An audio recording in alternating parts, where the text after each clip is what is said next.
Hey there, Mr. Redder here. Welcome back to another episode of Reddit Podcast Stories, where today, Karen won't stop pushing her Etsy shop on our friends and family. My wife, 27 female, owns an Etsy shop where she sells homemade jewelry. She has some real talent, and the jewelry she sells is genuinely very nice and high quality. She gets a surprising amount of sales on there too, and has great reviews. The issue is that everywhere we go, every conversation she has, she slips in something about her shop and tries to promote it. Talking to a friend, she'll casually mention a big sale she made or a custom order she got, and not very subtly mention that she'll give her friend a coupon or something similar. Talking to our waiter, she'll mention that she has a pair of earrings on her shop that would complement their eyes. Talking to someone online, she'll somehow manage to say, as the owner of a small business, she literally cannot have a conversation anywhere without trying to sell them her jewelry. The other day was a family member's birthday, and they were having a decently sized get-together with just other family members and a few close friends. I went with my wife, and she's a pretty social person, even outside of promoting her shop, so she was quickly making conversation with my family. Of course, not even 5 minutes later, she was showing someone the bracelet that she had on that she had made, and mentioning that she sells them and talking about how, since they were family, she would happily give them a 25% discount. She probably had the exact same conversation with at least 5 other people during the 2 hours that we were there. As soon as we left, I spoke to her and said she needs to quit doing that. I told her if people were actually interested, they would ask her about her store, but not every single person she talks to wants or needs to hear about her art. She got upset and said that she just wants to spread her product and doesn't see what she's doing wrong and hasn't spoken to me since. I feel like I'm the jerk, since I will admit I had a pretty harsh tone and I could have been a lot nicer during that conversation. Plus, I get that she's just trying to sell her products, even if it gets obnoxious. Am I the jerk? There's a middle ground here, but I'm going with you're the jerk because of your delivery. She has a right, and if she's really trying to make a go of the business, an obligation to promote herself. She chooses to do it informally, person to person, which is just fine. I can see, however, that the two of you probably need to have a no business hats night where the focus is on each other. Maybe bring that up gently after apologizing to her for being the jerk. Honestly, this is the best kind of advertising. You get a nice piece of jewelry and you think of the nice lady you met at the party who will give you a discount. Win-win. No, don't try to sell me something in casual conversation. It's a step away from an MLM pitch. I'll talk about your business and you can make it clear how to buy your stuff, but don't be telling me about the discounts you're offering. Not the jerk. She's doing it over and over. I sell on eBay and I have for 23 years. I make good money, but I never bring it up unless someone asks. Then I give a few vague responses. She needs to stop. There's a great divide between business and socializing. As someone who is a server, it made me slightly uncomfortable when people try to push that stuff on me. But as an artist, I get it. But it's kind of like the vegan who has to tell everyone that they're vegan. It's annoying. You should have been nicer, but she doesn't have to tell absolutely everyone. Not the jerk. My sister-in-law has done every pyramid scheme ever invented and is constantly trying to sell me her crap. When we announced we were getting married, she tried to sell me weight loss body wraps. When my cat died, she wanted me to buy a custom water bottle she was selling with the cat paw prints on it. My bridal party, she tried to sell me kitchen gadgets. I'm not saying Etsy is a pyramid scheme, but when every conversation is about selling things, it comes off as tone-deaf and insensitive. You're the jerk. If anything, you should be proud of your wife and her accomplishments. I run a small business as well, based on eBay, and you bet your butt I tell everybody I can about it. And my husband knows if he ever tried to stop me from promoting my business, he'd be sleeping in a hotel. You sound so bitter and jealous of your wife's success on Etsy. I'm guessing you work a job you hate where your boss treats you like the little man that you are. That queen deserves so much better than a crying man-baby like you, and I hope she finds someone who will actually support her on her journey and not try to tear her down. Well, who do you think is the jerk? OP or his wife? Please let us know. If you're a friend or a family member who's constantly trying to sell stuff to me, you're not a friend or family member that I want around. Reminds me of those people on social media who message you trying to tell you they've missed you. Next thing you know, they're trying to sell you something. Yeah, they're called Huns, if I remember correctly. Hey, hun, you look so beautiful. I missed you so much. By the way, have you heard of these new essential oils? I've got a great sale going on right now. I'm leaving my husband without telling him why. I found out that my husband was planning to have an affair with a woman from his company that works for another branch. He visits that branch twice a year, and she visits his twice a year. They've been flirting for 6 months, and they were going to hook up together last Friday when she was here. I sent my husband a picture of me in some new sleepwear about an hour before her plane landed, and he was supposed to pick her up. He had already told me he was working late and then going out with his colleagues for drinks and not to wait for him. I wrote to him that I was his dessert after the lobster pasta that I'm making. He loves lobster pasta. He was home within the hour. When we were together, he said he was glad that he chose to come home. Instead of working, you mean? I should hope so. Yeah, I mean, of course, he said. I don't have the energy to confront him or tell him that I know. I don't want to hear excuses and apologies. The lease is in his name because I moved into his apartment when we got married, and we still haven't found our home that we're saving for. So I don't need to worry about that. Our savings and joint accounts are easy to access and divide, and I can do that the day before I leave. I found a subcontract today for an apartment for 12 months. If I get picked, I can move October 1st already. Then I'll serve him the papers and tell him the reason is that I'm bored with our relationship and I've fallen out of love. I think it's better that way. When asked how she's sure of her husband's planning an affair or did she search his phone, it started with a lot of pop-up about hotels on our iPad. Combined with him being busy and texting more than usual, I became suspicious, so I went through his phone. They've been talking all summer long about meeting up and hooking up. She lives 3-hour plane ride away, so now I know why he was searching for hotels in our and her city. Update. I've now signed the lease. I'm so happy that I found it. I feel like I'm born again. I have felt nothing but pain and despair for weeks. Now I can see the light at the end of the tunnel. I'm still resolute to just leave and not tell him the reason why. I think this is the only way I can cope with this pain without losing my mind or my dignity. Many asked how that would make me look. Honestly, I don't care. Those who love me unconditionally, and those who judge me, that's their problem. Update 2. I've been on high drive this weekend. No moving on Sundays, but I was fortunate to get the keys Thursday. I've been discreetly packing my clothes, and yesterday, Friday, the moving truck came and took all my stuff and my furniture that I bought to my new place. I changed my address to my parents because I don't want my husband to know my new address if he Googles it. When I was in my new apartment, it looked gloomy and so tiny. I just broke down crying, like I've postponed my tears, and now I could finally feel safe to be vulnerable. Around dinner, my husband started bombarding my phone because I left him a note that I was done with our marriage and filed for divorce. My plan was to never speak to him again, but today, after a million messages and missed calls, I folded and answered him. He was very confused and in total panic, but I just kept saying that I wasn't in love with him anymore and that I was bored in our marriage. He was confused and begged me to come home and explain. Then he started trying to find other solutions. Maybe I was bored with my job or with our apartment. Maybe we could move and start anew somewhere else. I couldn't hold my tongue and just said, yeah, maybe we can move to the city where the other woman lives. That would be very convenient for you. He was silent for a second, then asked what I meant. You know, because the main office is there and you have better chances to advance in your career. Silence again. Till he said, I don't care about my career now. I care about you. I love you and I can't lose you. He said he'd do anything to make me happy. I said the only thing he could do to make me happy was leave me alone and understand that it's over, because the sooner he realized it was over, the better. I hung up. I probably need a new phone number because I don't trust myself not answering him again. I was so disappointed in myself for talking to him when I decided that I wouldn't. My parents-in-law have called and wanted an explanation, and I just said that I wasn't in love anymore and wanted out. They're both confused. All in all, it's better than them knowing the real reasons. I'd rather have them confused than sorry for me, or worse, try to explain his behavior and ask me to forgive him. I'm way better this way. I don't think there's a need for lawyers. We don't own anything together, and we don't have kids. I've already taken my half of the savings, etc., and I never stood on the lease of his apartment. I see no reason to have lawyers. I already sent my divorce papers to court, and with or without his signature, I'll be divorced. In 6 months if he signs 2, in 1 to 2 years if he refuses to sign, and I submit a new application every 6 months. OP has more control than I do. I would have made it clear to everyone what he was up to.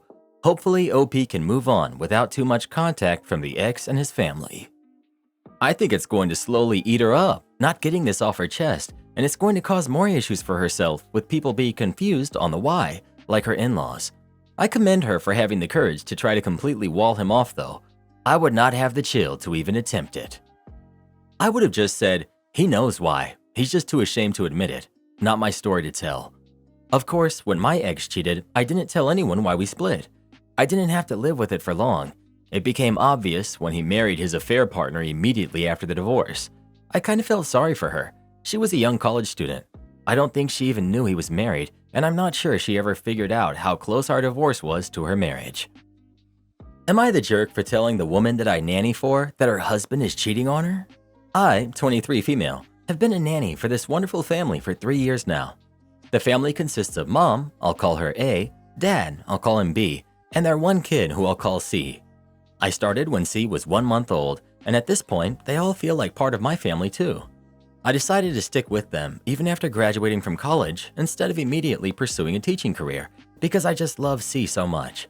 On top of that, they pay me very well. Last weekend, I was out with my boyfriend getting dinner. To my surprise, I saw B at the restaurant as well, with a woman who was certainly not A. I tried to assume the best, thinking maybe it was a relative of his or something like that, but then he leaned over and kissed this woman. I was shocked and just told my boyfriend we should go somewhere else, and I pulled him out of there quickly because I did not want B to see me. This happened Saturday of last week. I thought things through that night and over Sunday, and I really didn't know what to do. A is expecting another baby with B, and I tried putting myself in her shoes. I decided that if it were me, I'd want to know that my husband was seeing another woman, so I told her on Monday morning.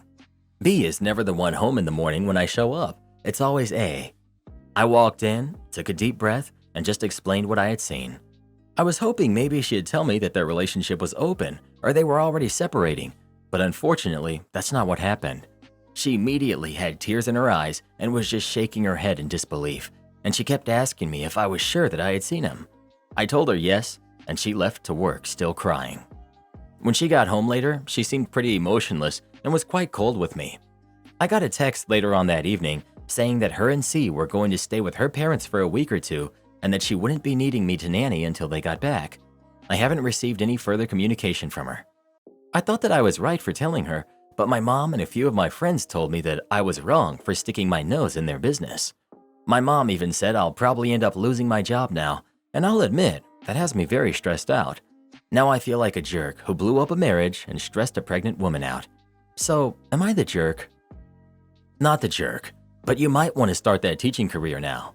You did the right thing, but you'll probably have to deal with the fallout too. Sometimes doing the right thing has negative consequences, but you sound like a good person, and keeping it to yourself would have negative consequences for your well-being. Not the jerk at all. You absolutely did the right thing, and for the right reasons.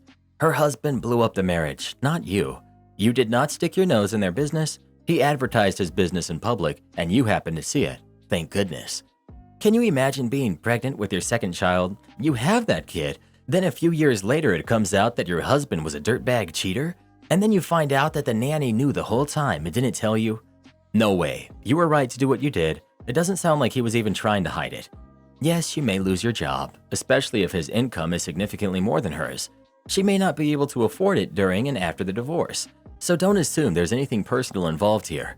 Give her the time she noted before getting too concerned, but my advice is to sign up to substitute teach in your area in the meantime. Don't delay your future while you wait. Thank you for doing what you did. I wish someone would have done so for me back in the day. Not the jerk. I'm sure she wasn't trying to be cold with you. She was probably in shock and survival mode. The family may be disintegrating, so you may not have a nanny job anymore, but that's not your fault. You did the right thing. If I were the wife, I would want to be told. Not the jerk, but you are young and inexperienced. I've been a nanny for wealthy clients for the past 25 years. I've been a part of several different families that loved me as their own and vice versa. Out of all the families I've worked for, sadly, infidelity was part of each and every one. This is something that you learn to accept as normal when working with wealthy families. It will also be expected of you to never overstep this boundary and insert yourself into the family drama. In the end, you are there to provide them with a service, not tear their family apart. People can blame the husband all they want to, but you are the one who made the wife aware of what was going on. Your job is to be a nanny, not a private investigator or informant. If you ever get the chance to nanny for a wealthy family again, please do not make this mistake or you will again find yourself unemployed.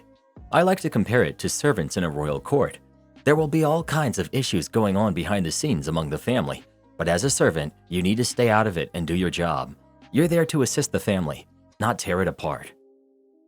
Am I the jerk for giving my wife an ultimatum? I, 35 male, have been married to my wife, who's 37, for 7 years, and we were together another 3 before that. We had a daughter who is 5. On the outside, our marriage appears to be perfect. She and I own a nice house with a good school district, have a great kid, and both work full-time. Her job requires her to do some travel and wants her in the office 3 days a week. My job does not pay as well, but I work completely remote and spend a lot of time taking my daughter to soccer or doctor's appointments, as well as keeping up around the house. Before anyone asks, this is not a weight gain issue. I'm active and fit, and my wife is the same. For the past 4 or so years, my wife has shown basically no interest in our marriage and acts more like my roommate than partner. We basically have no romance or intimacy. When I say intimacy, I know some people jump to hooking up, but to me, intimacy means more acting like a couple. Hand-holding, kisses, cuddling, and obviously hooking up. None of those are really things my wife wants to do and makes it painfully obvious that she isn't interested. Before, she and I were very much an amazing couple. My wife also shows no interest in my life. She has forgotten important events like our anniversary and my birthday. Our last anniversary, she said she needed to cancel the dinner plans I made for the 2 of us because she had to work late on a Friday and travel for work the following week. I brought this up to my therapist, who suggested couples therapy and is willing to give some recommendations. I brought this up to my wife, who immediately shut it down, saying, "There's nothing wrong with me. I don't need therapy." I've made multiple suggestions to her for how we can possibly improve our relationship. Family vacation? Our daughter won't appreciate it. I don't see what 5-year-old wouldn't want to go to the beach for a couple of days, but maybe I'm wrong. A romantic getaway for just her and I. No, I'm too busy at work. Or, we can't just spend time together at home. Taking our daughter on a bike ride and going out to lunch on a weekend. I just want to relax. So I gave up trying to initiate anything with her and recently began looking for an out. I watched my parents in a failing marriage for a decade and don't want to put my kid through that. I talked to a lawyer and got papers ready, and I can buy a condo in town to keep our daughter in the same school district with her friends, since I can't afford our house by myself. I recently confronted my wife when our daughter was at a playdate. I told her that I'm seriously considering leaving her since I feel as though I don't matter to her, and our relationship is never a priority to her. I told her I have an exit plan, and if she doesn't make changes by the new year, I'm going to file for divorce in full custody. She and I got into a big fight where she basically told me I was manipulative and a jerk for blindsiding her like that. I told her that none of this would be an issue if she cared about us, or at least pretended to. I told her I don't want our daughter to see how unhealthy our relationship is. All of this happened yesterday. So Reddit, am I the jerk for what I said to my wife and our argument after? Edit. I have brought up my concerns about our marriage to her multiple times. Things usually improve for a short while, but are quick back to the status quo in a week or two. On counseling and therapy. I've brought up the idea of therapy and that I didn't feel as though she was there for me at several points during the past couple of years. I've tried to get her to try at least one session with me, and I'm shot down every time. I've told her my feelings several times now, and each time she says she will try harder and maybe does it for a week or two, then things go back to how they were. Could she be having an affair? It's possible she's having an affair, but she does actually go out with her friends a lot. They usually go out and get dinner once a week. Either that, or she's meeting the guy at these restaurants. Personally, I don't believe that, since I have friends in the area too, and someone might see her. Bills are paid from our joint bank account. Each of us also contributes money to a personal account that we would use for individual expenses, such as a night out. Majority of chores are done by me during the week. I can usually get away from work long enough to vacuum, do laundry, and basic stuff like that during the day. Bigger chores like car maintenance and lawn care are usually my or our weekend projects. Is she a bad mother? Why full custody? No, she's not a horrible mother.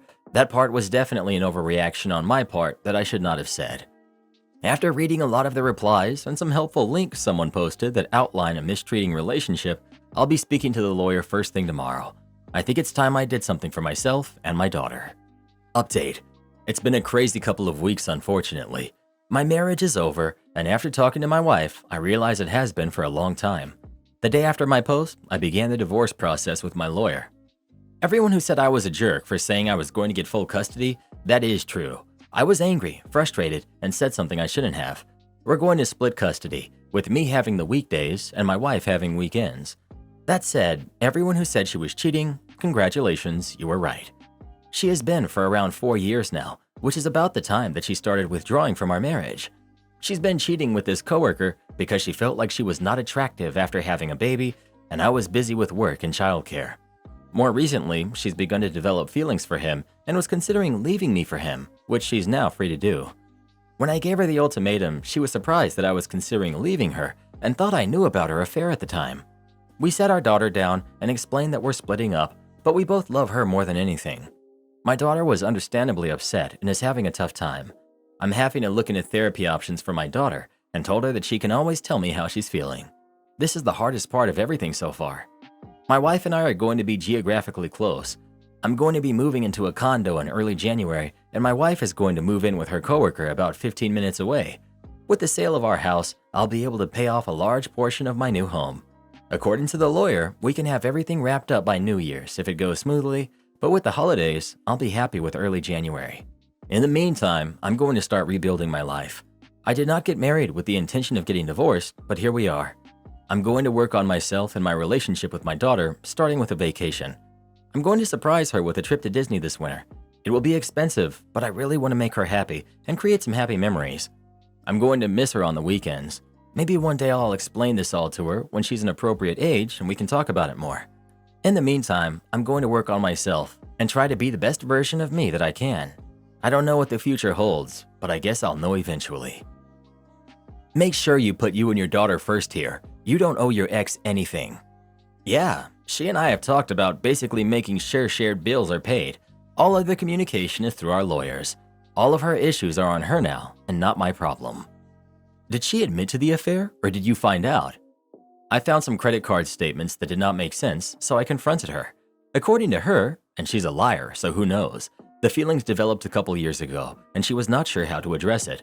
I personally don't care what she feels at this point. Am I the jerk for not paying for my brother and his family's vacation?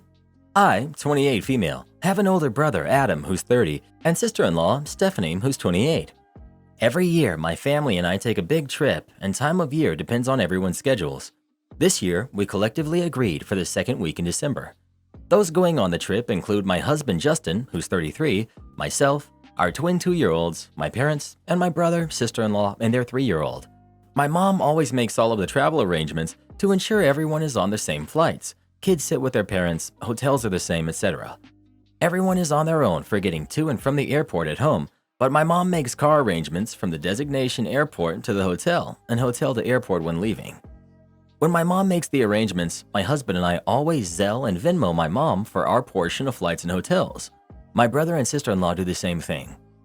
This year, everyone agreed to Disney World in Orlando. My mom, as usual, made all the reservations and whatnot about 2 months ago.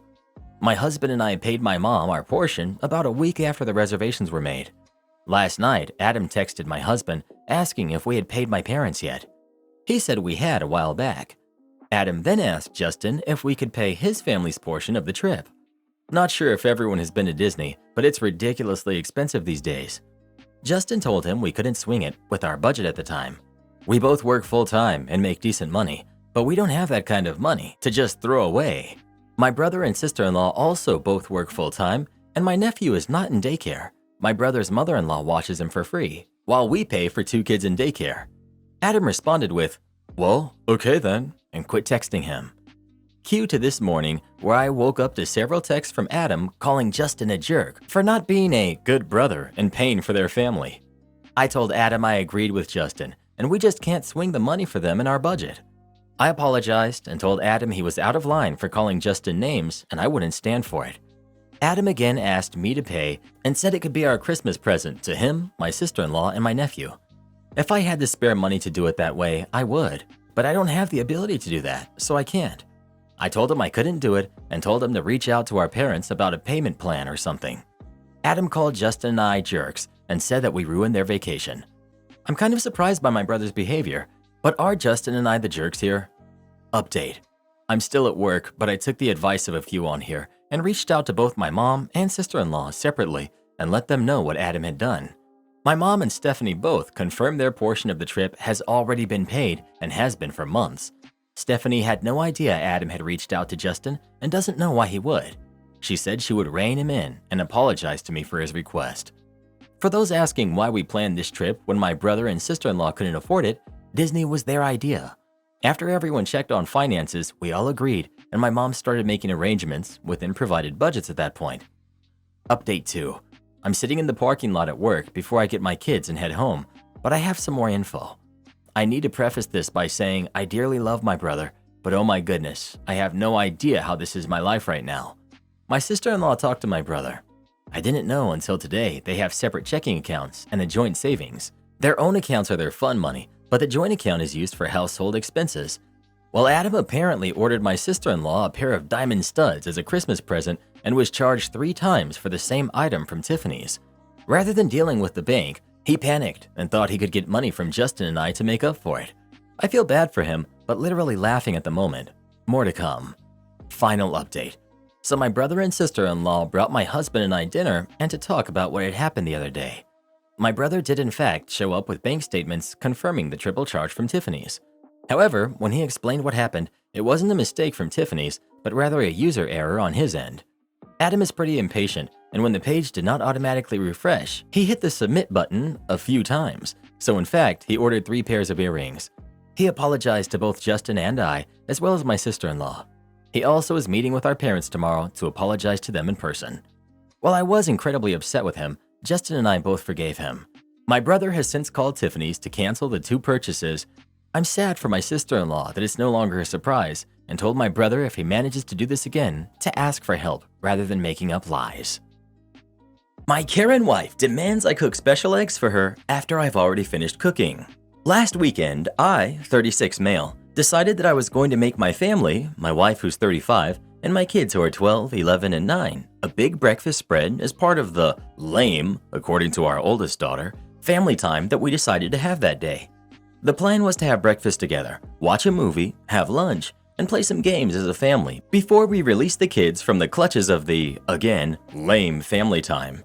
So anyway, I got up early, heated up the waffle iron and the huge stovetop skillet, and went to work making waffles, scrambled eggs, bacon, sausage, and hash browns.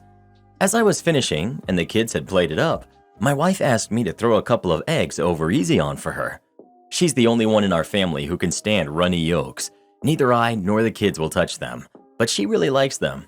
I just told her, nah, I'm finishing up already. If you really want a couple of eggs your way and want to make them yourself, go for it. But I'm done.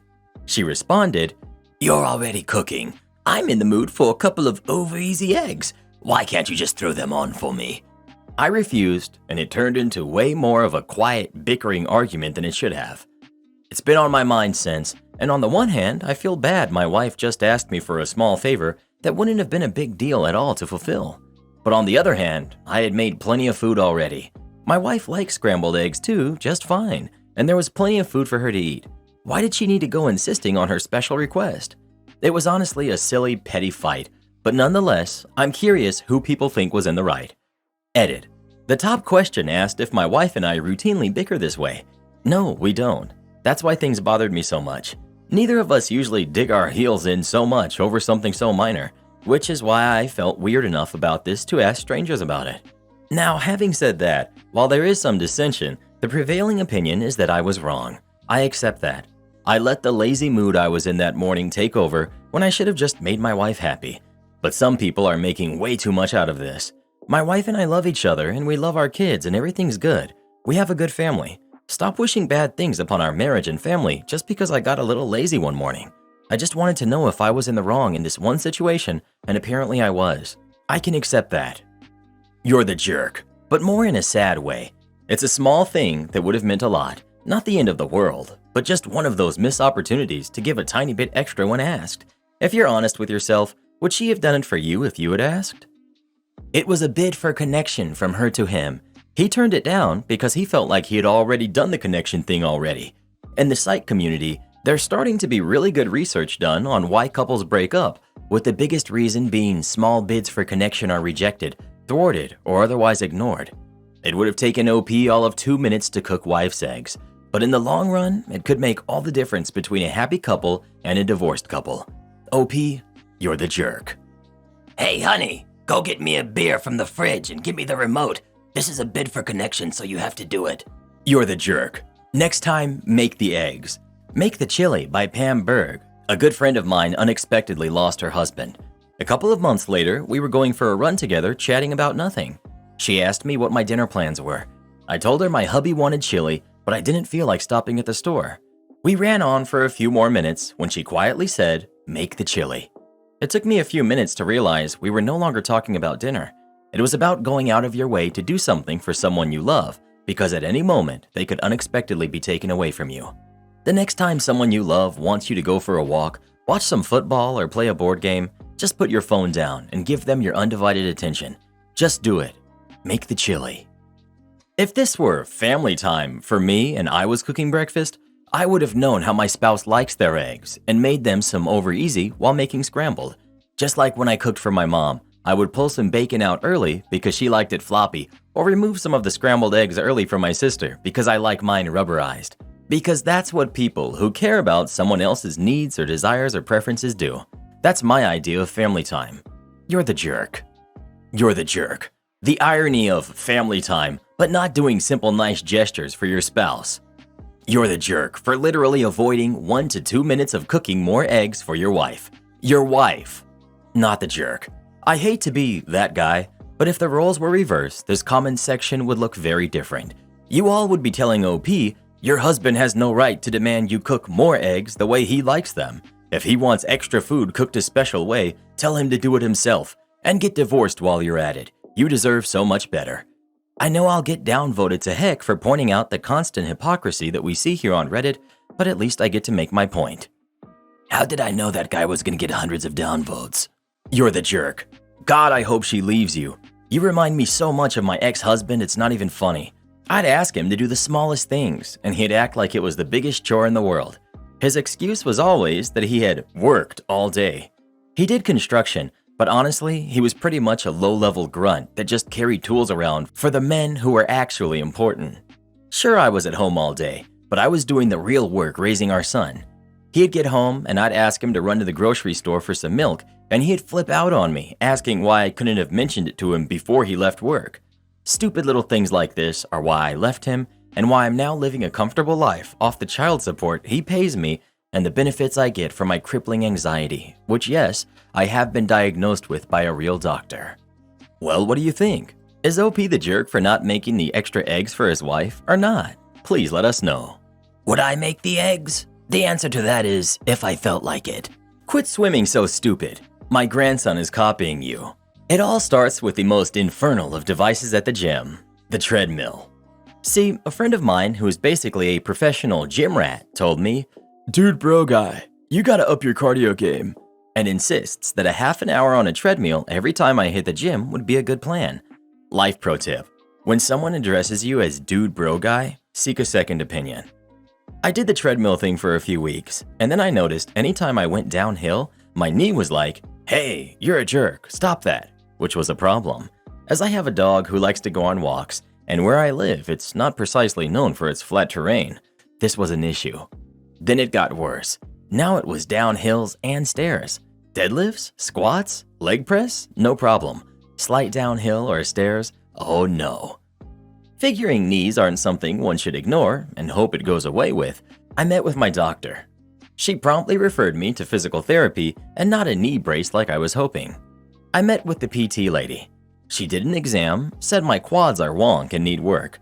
I also discovered where my quads are. I was told to not do a lot with my legs at the gym other than bikes or swimming. All things being equal, I'll swim. I can swim, but I cannot swim well for very long. Turns out being out of breath and trying to get actual air in isn't as easy as it used to be, especially when some person is splashing water all around. Until my lungs catch up with the rest of me, I've adopted what I call the fatty twirl. 4 or 5 strokes of freestyle, roll onto my back, and then kick with my legs until I've got air in me. Then roll back for more and pray I haven't gotten close enough to the edge of the pool to smack my hand into it. I assume I'm doing well because physical therapy lady hasn't given me that "I'm disappointed in you" look, typically reserved for dentists when one has forgotten to floss. But that brings us to yesterday. Normally I go in the morning, mostly in the interests of avoiding the shrieking kids while I'm trying to do my thing. But work was nutty and I went later than I usually do. There were clumps of teens doing I don't even know what, but they mostly just snickered to each other and I minded my own business. Now, the dry part of my routine is done and it's pool time. I wound up taking a lap lane next to a grandmother in her 50s who was apparently trying to teach her grandkid, who was 10, tips on how to swim properly. I didn't hear a whole lot, seeing as when my ears weren't underwater, there was a fat guy splashing and making a bunch of noise. But I could tell the kid was splashing and coughing a lot, and this made Grandma upset. I didn't pay attention because it wasn't my business and there were lifeguards. I just wanted to get my laps done. Was on an extended period of back float time trying to catch my breath when I was ambushed by a pool noodle. Said noodle was applied directly to my face and not gently. While not painful, a noodle to the noggin is quite startling. I believe the first words out of my mouth were, "What the heck?" It was Grandma wielding the noodle, and she was giving me a very stern look. Watch your language and stop doing that. I asked Grandma what it was I was doing that led her to believe smacking me with a noodle was a good idea. Grandma informed me that I was swimming stupid and her grandson wanted to copy me, so I needed to stop. After I confirmed that was in fact why I was assaulted with a noodle, I suggested she might have better luck in the kids' part of the pool. You know, the one over there, far away from me. She said she was just fine here. I was the one causing the problem. I thanked her for her opinion and promptly resumed my swim. On my return trip, this woman stepped into my lane and grabbed my ankle. I don't know about the rest of you, but when I'm swimming and someone grabs my leg, instant panic response. I immediately started flailing and kicking wildly, trying to free myself. Grandma got herself a nice adrenaline kick right in her forearm. I came up gasping for air and ready to start swinging. I'm stopped by the soothing sounds of Grandma wailing about how I just hurt her. Edit, her arm was okay. She wound up with a nasty bruise and that was it. I caught her with the top of my foot. Pro tip, top of the foot is a bad place to land a kick with.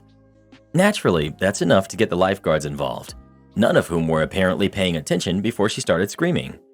2 of them are lifting Grandma out of the pool and trying to examine her arm while she's still wailing and flailing. A third is giving me static about kicking another guest in the pool. Well, they started to, until I pointed out where the kicking happened and her grandson was. Poor kid had frozen in place with an expression of abject horror. Once she connects the dots, she realizes I'm not the problem. I tell her I'm going to get changed and then I'll identify myself to the front desk, because if I'm going to get interrogated, I'd prefer to be clothed. I did my thing, and by the time I'm showered and changed, there was a manager at the desk apologizing for what had gone on. They reviewed the tapes, and that woman's membership had been terminated, and they're very sorry, and please, please, please don't sue us. Best interrogation ever. Do this next. Tap here on your screen to come see our new podcast playlist, where you'll find thousands of hours of the best stories you've ever heard. Or tap the one on the right. That episode is specifically just for you, based on other videos you've enjoyed the most.